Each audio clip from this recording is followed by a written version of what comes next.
তোমরা যাও, আমি আসছি।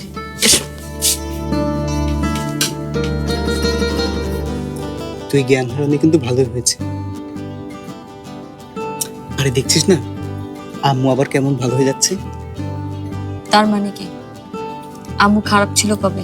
আরে ছিল ছিল, যখন তোকে শুধু শুধু কষ্ট দিত তখন ছিল। তুই তো বেশি বুঝিস, সব জানতা সমশেষ। আমি তো সব জানতাম সমস্যা। আচ্ছা বলতো কি হয়েছিল তোর? কার এত বড় সাহস যে তোর গায়ে হাত তোলে? জানিস, অজান্তে আমি অনেক বড় ভুল করে ফেলেছি। অনেক বড় ভুল। অনেক বড় ভুল? কি সেটা?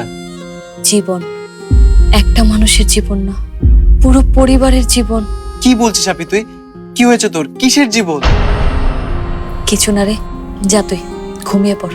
আর তুই তুই ঘুমাবি না? আমিও ঘুমাবো। আমার তো ইচ্ছে করছে একটানা 3 দিন ঘুমাই। যা ঘুমিয়ে পড়। আচ্ছা ঠিক আছে, তুইও নিশ্চিন্তে ঘুমিয়ে পড়। আর যদি কোনো কিছু লাগে তাহলে আমাকে ডাকবি। হুম?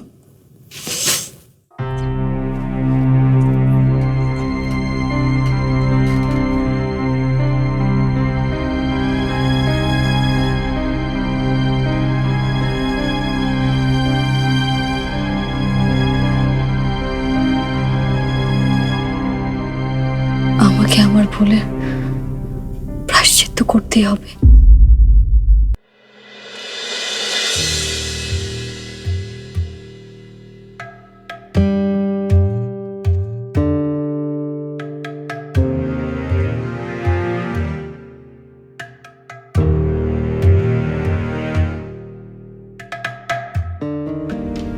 তুমি তো জানো আমি সব ভূত প্রেত বিশ্বাস করি না, কিন্তু এই বাড়িতে কিছু একটা প্যারানর্মাল ঘটছে এটা তো সত্যি। প্রথমে পারুলের সাথে, তারপর মিশাল, এখন আবার তোমার কথা বন্ধ। আবার ওদিকে কালকে ওধার থেকে ফেরার পর তাতেই এই অবস্থা। একটার পর একটা ঘটনা ঘটেই চলেছে। এর তো একটা বিহিত করতে হবে, এভাবে তো আর চলতে দেওয়া যায় না। যাক, কয়েকটা দিন যেতে দাও, তাতেও একটু নিজেকে সামনে নি। তারপর ওর মুখ থেকেই শোনা যাবে আসলে কি ঘটেছিল ওধারে, যার কারণে ওকে এভাবে ফিরতে হলো। এই যে তুমি কথা বলতে পারছো না, এভাবে থাকা যায়? আমার তো একদম ভালো লাগছে না। আচ্ছা শোনো না, আজই ডাক্তারের কাছে চলো। হুম?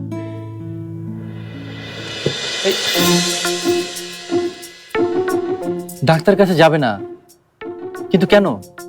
আরে গাধা, এই রোগ ডাক্তারি বিদ্যায় সারবে না। উল্টো সবাই জেনে যাবে যে আমি কথা বলতে পারছি না। আর আমি যে কথা বলতে পারছি না, এটা যদি ওই শয়তান মিশালটা জানতে পারে, তাহলে এমন সব ব্যাপার করবে যে এ বাড়িতে আর থাকাই যাবে না। ঠিক বলেছ, একদম ঠিক বলেছ। ডাক্তারের কাছে গেলে হয়তোবা এর কোনো চিকিৎসা পাওয়া যাবে না, কিন্তু আমার একজন বন্ধু আছে, ও এসব প্যারানর্মাল ঘটনা নিয়ে অনেকদিন ধরে রিসার্চ করছে। ও আমেরিকাতে থাকে, বাট কিছুদিন হলো এদেশে এসছে। আমি বলি কি, ওর কাছে একবার চলো।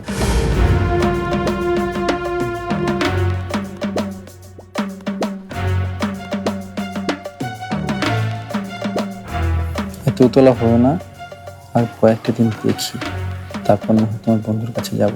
আরে না না, তুমি বুঝতে পারছো না, এটা খুবই গুরুত্বপূর্ণ সমস্যা।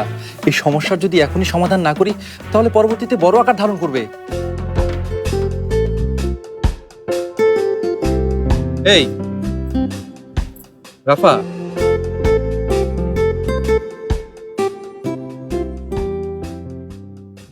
তাথই, আম্মু তুমি?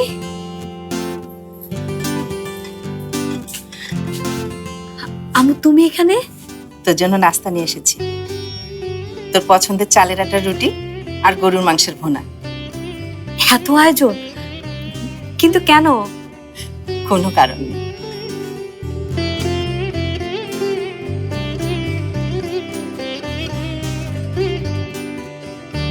অনেকদিন তোকে নিজ হাতে খাইয়ে দিই না, ভাবলাম আজকে খাইয়ে দিব।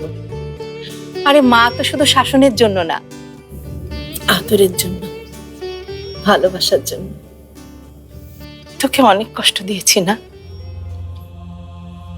মাঝে মাঝে আমার যে কি হয় আমি ঠিক বুঝতে পারি না। মনে হয় কানের কাছে কে এসে যেন ফিসফিসিয়ে বলে, তাতে যদি ভালো চাস তাহলে শাস্তি দে।